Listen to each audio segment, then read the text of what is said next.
Hello and welcome. This is Cheryl. Thank you so much for joining me today. Today I'm going to share a Wonder of Oz pop-out card. Spellbinders has a new collection called Wonder of Oz. This is some of the collection. There's more to it that I'll be using in a different video. These are just the pieces that I'm using here. So we have the Wonder of Oz plate and die, and I'll be using that for the front and the back of the card.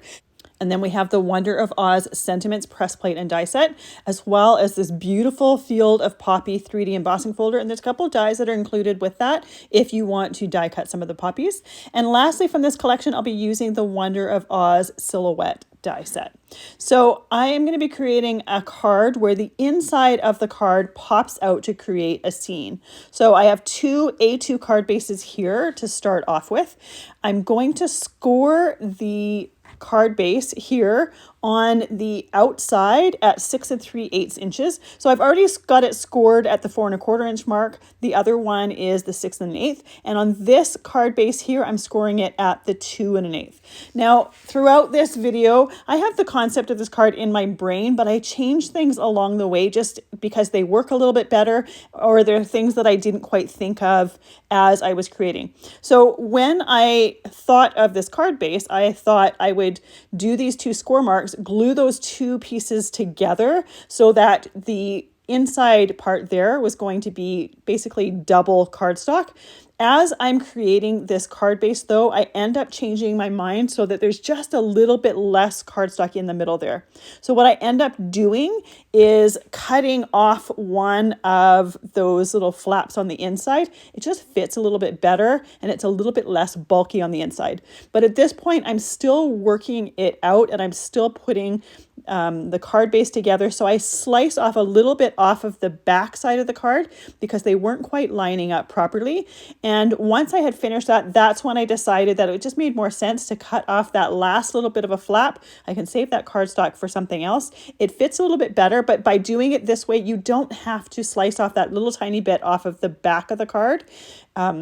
And again, this just fits a lot better. Another option would be to have a really large piece of cardstock, but you would need more than 12 inches, which is what most scrapbooking paper is. So this just worked a little bit better. So what I would do instead of the first way I was doing it is instead of scoring at that 6 3/8 inch mark, cutting that off just a little bit less than that 6 3/8 inch mark, and then scoring the second one at the 2 1/8 inch mark. And then once that's done, gluing those two pieces together to create a card base that looks like this. So I'm going to set that over to the side. To glue everything together, I'm using Barely Art glue. I have it in a fine line bottle, so it's going to work for gluing everything together, and you can use as much or as little as you need for the different pieces that you're doing. It sticks really, really well. It starts to grab fairly quickly. So for the front and back of my card, I'm going to use the Wonder of Oz press plate and die set. I have some Acorn Cardstock here that I'm going to be using. I'm going to start off by putting some embossing powder tool on it. I want to make sure that the embossing powder that I'm using is only going to stick to the Versamark ink that gets pressed into that cardstock. So I want the front and the back of this card to look kind of like a leather bound book. So that's the look that I'm going for. So I use some Versamark ink here, put the clear plate to the base of the BetterPress and run it through my Platinum 6 machine, and that presses that Versamark ink into the cardstock. Now you could leave this piece as is. I actually really, really like it as is, but I wanted to have a little bit of glossy dimension with embossing.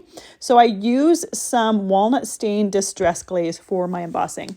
When I was coming up with this idea in my head, I had also thought, I went back and forth between this and some gold embossing powder. I thought it'd be fun to have, you know, kind of a gold leaf kind of book cover to it, but there was just so much solid space that I kind of thought the gold would overtake it. So by just doing that walnut stain distress glaze, I get a little bit of a two-tone brown here, and I just really like the look of it. I like the contrast between the plain cardstock and the glossy embossing, and that glossy embossing also adds just a little bit of dimension to that front. So it looks very similar to how it looked when I just had that Versamark ink on there, but that darker brown is just a little bit more intense, and it has that different texture to it.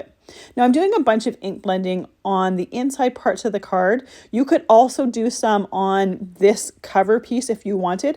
I end up not doing it. I wanted that cover piece to be simple because I think the wow factor to me is the inside of the card, so I didn't bother to do on the front, but if you wanted to, that's an additional thing that you could do on the front and that back cover. So I'm going to repeat that same step exactly, and once I have the second cover embossed, I'm going to choose which one's my favorite. That one is going to be my front cover. The second one that's just not quite my favorite is going to be the back cover. So the steps are exactly the same. I'm using that same Acorn cardstock. I used some embossing powder tool on the cardstock before inking my plate with the Versamark ink, putting the clear plate to the base and then running it through my die cutting machine for that pressure. Now this plate is just a little bit smaller than 4 1/4 by 5.5 inches. So when I put it on that base of the BetterPress system, I did put it just within those lines to try to center it as much as possible. Once I'm done my embossing, I do use my trimmer to trim it just a little bit, just to kind of center it a little bit more. It was just a tiny bit off center, so I do trim it down just a little bit. I do trim the back side of it, or the back cover, just a little bit more than the front cover. To be honest, I highly doubt people are really going to be looking at the back cover very much, but I wanted it to blend in with the front cover, so I did add a similar piece to the back.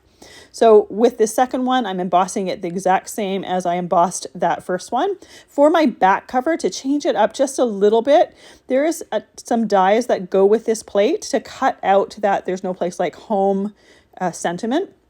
So I'm going to cut that piece out. You can also die cut some little swirls and filigree pieces as well if you want. So with these two pieces done here, I take out the die to die cut out that "there's no place like home." I thought it looked a little bit odd to be on the back cover of a book. My personal preference would have been if that sentiment was a separate piece that I could put in and take out, but that's not how the plate was made. So we're just altering it a little bit to get more of the look that I am wanting. So I die cut that piece out. That piece could be saved for later. You could also use that piece and glue it onto the front of the book if you wanted to give that part of the book cover a little bit of extra dimension. I don't want to, so I'm going to leave that, save it for something else. Then I'm going to take my guillotine trimmer and I'm just going to trim a little bit around the edges, trying to make sure that those sides are nice and even. And the way that I try to make it as even as possible is that clear guard that goes on top of the cardstock, I push it to the right as much as possible. And then I look on the side of that guard and gauge how much space there is between that and the blade. And that just gives me an idea of how much around the outside of the pattern I am trimming. So I make sure that those edges are all the same all the way around. Then I'm going to take my front cover, do the same thing. I'm just not going to trim quite as much off of that front cover. For my back cover, I have another 1/4 sheet of the Acorn cardstock that I trimmed down to 4 1/8 by 5 3/8 inch.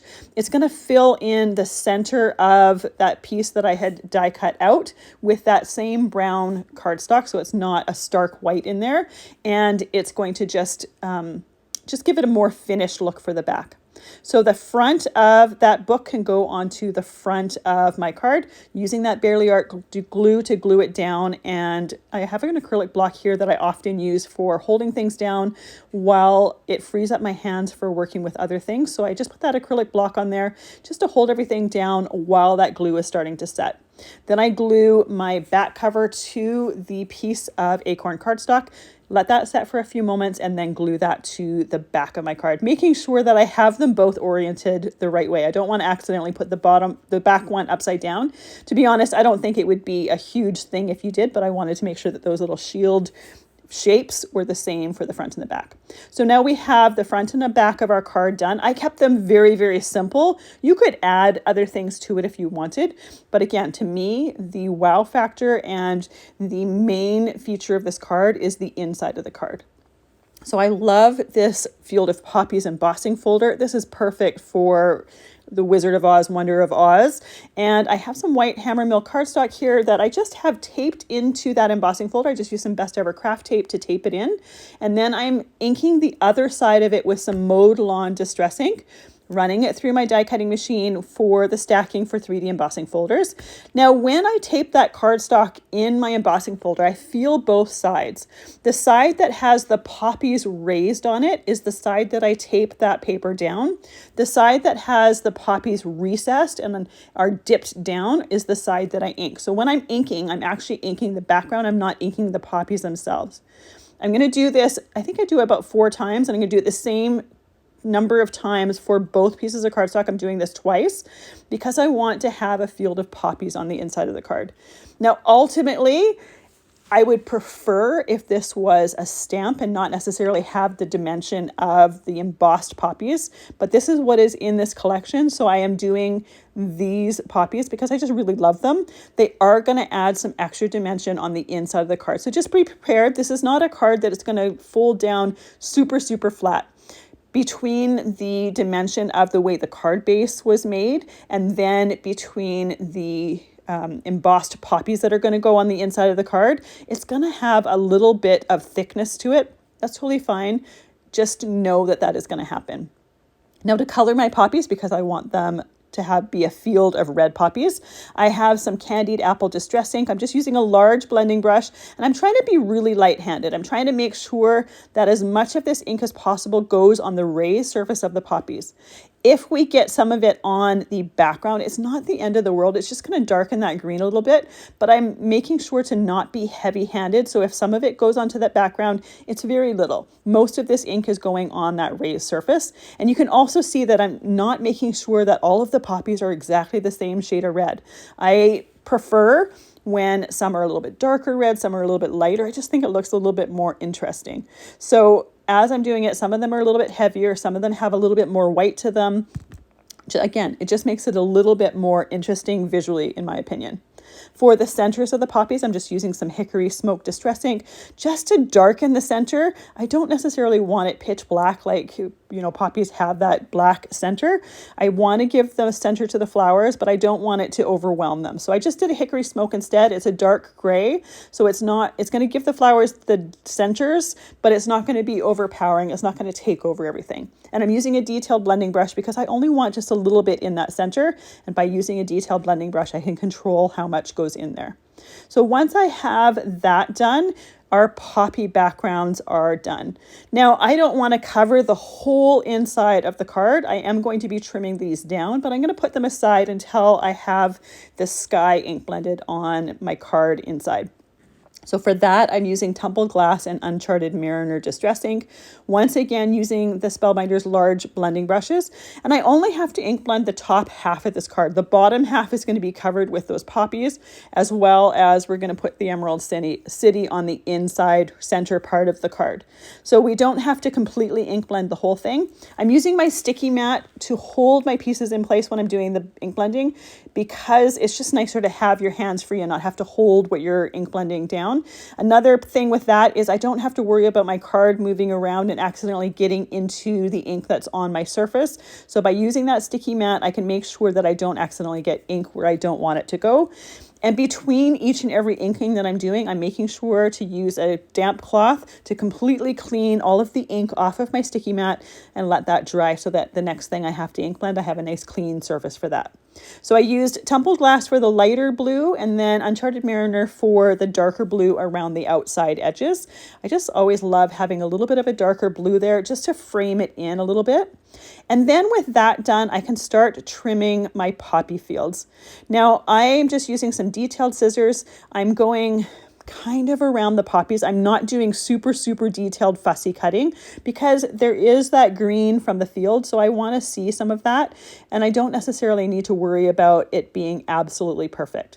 But I am trying to make sure that the top part of the hills, if you will, are poppies. So I don't have green at the top there. I have the top of those poppies. That piece can be raised or lowered depending on how high I want it to be when I am assembling my card. I'm going to do the second piece here for the right side of the card. And with the leftover pieces that I have from trimming these backgrounds, I can do a little bit of poppies for the inside of the card. So it doesn't have a straight line where the creases of those cards are. When it comes time to gluing them down, I want them glued just a little bit outside of that crease, so it gives the card room to be folded in. For the bottom of the card, once I have it assembled, I have a piece of Beeswax Cardstock that I'm going to be using for the Yellow Brick Road. And I have the silhouette of the Wonder of Oz silhouette die cut in black. That's going to go kind of pop out in the forefront in front of the Emerald City and in front of the poppies there.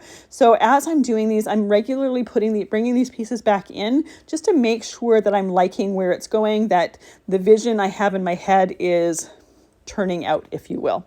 Now I want to have a yellow brick road going up to Emerald City, so I have a piece of Beeswax Cardstock cut from the Rainbow Tunnel die set. This one came out, I think, a year and a half ago.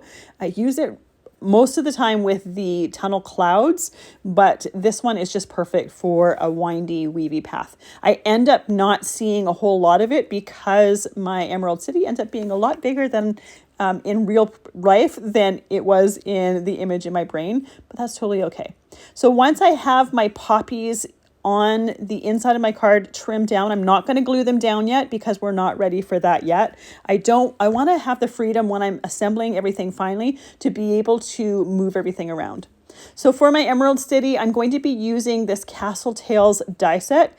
Now here is where sizing in my brain didn't work with the size of the card. I used some strips of cardstock. This is Peridot Cardstock, and then use the turret, I think it's turret tops and the little edges for the tops of these pieces here, because I wanted my castle bigger. When I created with this castle before, it was smaller than I had thought it was going to be. So in my head, it needed to be bigger, and this is how I made it bigger. You can see when I assemble it on the card how big it is. If you want your castle or your Emerald City to be smaller and to be more in the distance, you can use the die set as is and use the dies for little turrets or the little stacks to make it smaller so it's a little bit more in the distance. So for my pieces here, the outside pieces are 1/2 inch wide and they're 2 3/4 inches tall. The next size in is 3 3/4 of an inch wide and it's 4 inches tall. The center one in the back is a 1/2 inch wide and it's 3 1/2 inches tall. And the center one in the front is 1 inch wide and it's 2 1/2 inches tall. So those are the sizes of the pieces that I trimmed down that weren't from the die set. Again, if you want yours smaller, just do the castle as is, but with these colors, and you'll have a smaller size and it will be just in the background. But it wasn't until I had these pieces on the inside of the card that I was like, oh, that's way bigger than I had envisioned in my head. So once I have ink blended it with the Mowed Lawn Distress ink, I'm going in with some Summer Garden Interference ink. It's not really going to change the greens too much. It'll darken it slightly, but what it's going to do is it's going to add that little bit of blue shimmer interference to it. So it's just going to give it a little bit of shimmer and shine to it. So it just adds a really nice finish to it. Now, when I'm doing this, I'm not making sure that I'm completely an even layer all the way. So I have some areas that are heavier, some areas that are lighter. And that's done intentionally because I just wanted to have that bit of shimmer to it. I wanted to have some areas that had more shimmer than others and want some areas that had more of the green cardstock to it. I just wanted something just to make that castle really pop in the background. So once I have all of my pieces here ink blended and then the interference ink on it, I can assemble them. So because I have my pieces trimmed out here just with strips of cardstock, I'm just adding the little pointed things at the top and then little trim parts right underneath it. In my whole life, I never once thought it would be helpful to know castle or terms of castle pieces or parts until right now.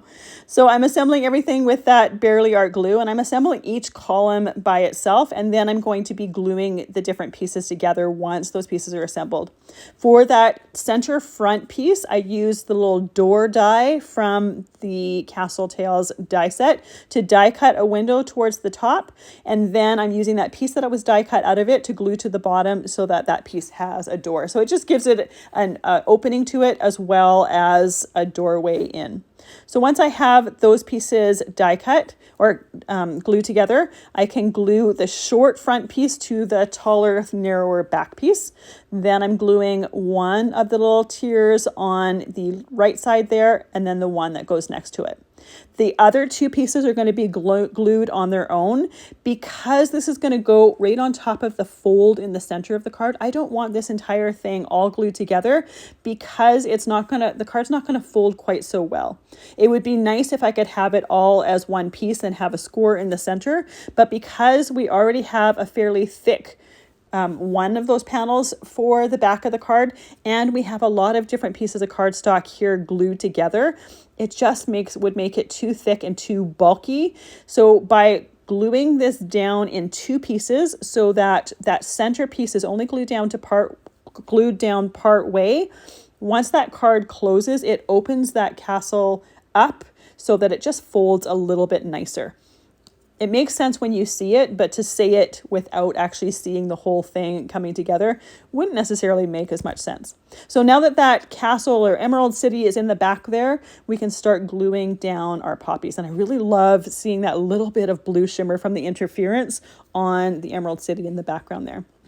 So I'm using that same Barely Art glue to glue down my embossed poppy pieces. I want to make sure when I'm gluing them down that I've got a decent amount of glue on the recessed pieces that are going to have good contact with the card base. You want to make sure that you have a good amount of glue so that it glues these pieces down because they have a lot of dimension to it. By having that glue have some good contact, it's going to be nice and secure once it's on there. So for that left side there, I had the piece put down, but it was just a little bit too high. And then for the center piece here, I realized that I had a little bit too much on that center. It was going to cover too much of the castle. So I'm just taking those detailed scissors and trimming just a little more of that off. And then we can glue that down. And you can see if you're looking at those creases there between the different poppy pieces, there's just about 1/8 of an inch, and it's just going to give you room to move and fold that card without that cardstock getting in the way. You can see that my cardstock pieces are bigger than the card. So once they're glued down, I let that sit for just a little bit, and then I use my shears to trim off of that excess. It's much easier to do it this way than to try to make sure those pieces are the exact size they need to be.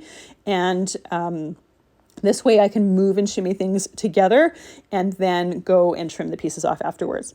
So this is the point where I was like, well, that yellow brick road piece for the center wasn't going to work the way that I had envisioned it in my head because the Emerald City was more to the foreground, more or closer up. And by just putting that piece on the bottom, it just finishes the inside off. It's going to be covered by this little path piece here. Now, this piece here, I change it up, but I'll tell you what I'm doing here, and then later on when I change it up, I'll tell you why I changed it up. So I have a piece of 11-inch long Beeswax Cardstock. It is 1 inch wide. I scored it first at 5.5 inches in the center, and then I scored each side at 2 3/4 inches. So it's scored in quarters, and when we accordion fold it, all of the pieces between the score lines are the same length. I used my shears to trim off the top. I didn't want a nice straight edge. I wanted it to be a little bit curved. And then I used the fossilized amber distress ink to just ink blend the bottom, give it a little bit of shading. For my Wonder of Oz silhouette die cut here, I have it die cut out of Raven cardstock. I want to add just a touch of shimmer to it, so I'm using that same Summer Garden interference ink. On white or light cardstock, it shows up as green, but on black or dark cardstock, it shows up as that blue interference. So it's going to coordinate nicely with the Emerald City behind it, but it just gives the edges of this die cut just a little bit of that fun blue shimmer. I'm going to score that in half. This piece is about 5.5 inches right now, and I'm scoring it at 2 3/4 inches. You just want to score it wherever the fold on the yellow brick road is. It's much easier to score it ahead of time. You're just going to get a nicer finished look with that. Now, the way I scored it, it was right beside Dorothy. I've got just a tiny little bit of her between Dorothy and Toto. You can really do this wherever you want it to be. But just do it kind of so that they're right in front of Emerald City. Then I'm going to use that glue and glue this to the back of my yellow brick road. Once I have it glued down, I realize there's some extra pieces on the side of this die cut that really don't need to be there. So I just use my detailed scissors, lift that up and trim those excess pieces off there. So I have this piece done and ready to go. I'm going to add just a little bit of glue where I lifted it up there to make sure that that is glued nice and flat. Now this piece here, I'm going to redo it in just a little bit, but I don't know that I need to do that until about here. Well, a little bit later than this. So I'm going to cut off the excess of my little yellow brick road here, use some glue to glue this piece down that I didn't already have some glue on. Again, this is going to be completely covered with the silhouette, so this step is probably not necessary. I think if you use the castle as is and did it smaller so it was more in the background, it would be a lot more necessary to have that yellow brick road there. Then I glued the outside quarter pieces of my brick road here and glued it to the card base. And this is where I realized that it was getting a little bit tight. So these pieces here were glued down, and I used some sewing clips to hold them in place just to make sure that they would hold while it was gluing, because again, it was just a little bit tight. And then I thought maybe I should not glue that entire piece so that the card can open a little bit more. So I moved my sewing clips so that they were only holding about the outer inch together and pulled that glue off of there just to kind of give it a little bit more space to it. And this is one of the times when it's really nice that liquid glue doesn't set right away, because it gives you that little tiny bit of wiggle room here. So while I'm thinking this over in my head, I'm going to work on these sentiments. So I'm going to pull out the Wonder of Oz sentiments set, and I'm going to create the sentiments for this card. So I am using them in the BetterPress system again, but the BetterPress, or these press plates, as well as the front cover of my card, you could also use it in the Glimmer system. They work in both the Glimmer system as well as the BetterPress system. I'm going to do this on some white hammer mill cardstock here. So I have it in the BetterPress system. I'm going to use my embossing powder tool on the cardstock there. Use Versamark ink, and I am going to heat emboss this with that same walnut stain distress glaze that I used for the front cover. But this is going to be a little bit more of a brighter sentiment because it has that white cardstock behind it. It's just going to show off just a little bit better. So once I have the ink on there, put the clear plate to the base, put it through my die cutting machine for the pressure, and then I can pour that embossing powder over top of this cardstock and use my heat tool to melt that powder. Now I always love plates that do multiple sentiments at once. So this does a bunch of sentiments. I'm only going to be using one for this card. I'll save the rest for future projects. When I have extra sentiments like that, I just put them in small Ziploc bags, put them right in the set that they're created from. So next time I pull out that set to create something with it, I might already have a sentiment that is done, ready to go in the right color. I might not, but it's always nice to know exactly where to find those extra sentiments, and that's what works for me. So I match up the coordinating die set with those sentiments. I tape it in place with some Best Ever craft tape to make sure that it doesn't move and shift on me while I'm doing my die cutting. And then I get to pick out which of the sentiments I want to use. So I ended up choosing that one there. It says, good friends are the best travel companions. And I just thought that worked well. So at this point, I wasn't sure exactly where to put the sentiment, and I was still debating on what to do about that yellow brick road. So I ended up taking it off and redoing it. So I have another piece of cardstock here that is 11 inches by 1 inch. I score it once again at the 5.5 inch mark, and then those 2 3/4 inch marks so that they're scored in quarters. And then I add extra score lines at the 1 inch mark. So when I go to glue this together, I'm only going to be gluing that outer 1 inch. So when the card gets opened up, it's just going to give it a little bit more space to open it up more wide. So you're going to see Emerald City in the background a little bit better. We're just going to have a more of a landscape to this card. So the steps for creating this piece is exactly the same, aside from that extra 1 inch score mark on both sides. I took my Wonder of Oz silhouette die cut from the last piece, just took it off. It was going to be re-glued to another piece anyways, so if it ripped or anything, it wasn't that big a deal because it would have been hidden. It didn't rip, but this worked much better. The inside of the card wasn't nearly as tight. So definitely do it this way rather than the first way, because it just gives you so much more room. It's still glued to the sides of the card by those 1 inch tabs. We still have that yellow brick road, but when we go to put the card up, it just opens up a little bit better. I end up putting that sentiment towards the top left corner of the card. You could put it wherever you want it to be, but I thought it just looked a little bit better towards the top left in the sky. There's a lot of open space there. So here we have our card front and back. I added one of the sentiments to the back of the card just to fill in that space. And here we have the center of the card, and you can see it kind of folds like a W, but it has the yellow brick road and then the silhouettes towards the forefront. And then we have the poppy fields and Emerald City in the background. And this is just a fun one to display for those that love Wizard of Oz or Wicked as it's coming out. I'm so excited to see the second part of it. Thank you so much for joining me today. I really appreciate all the time that you spend with me. I hope you have a fantastic day.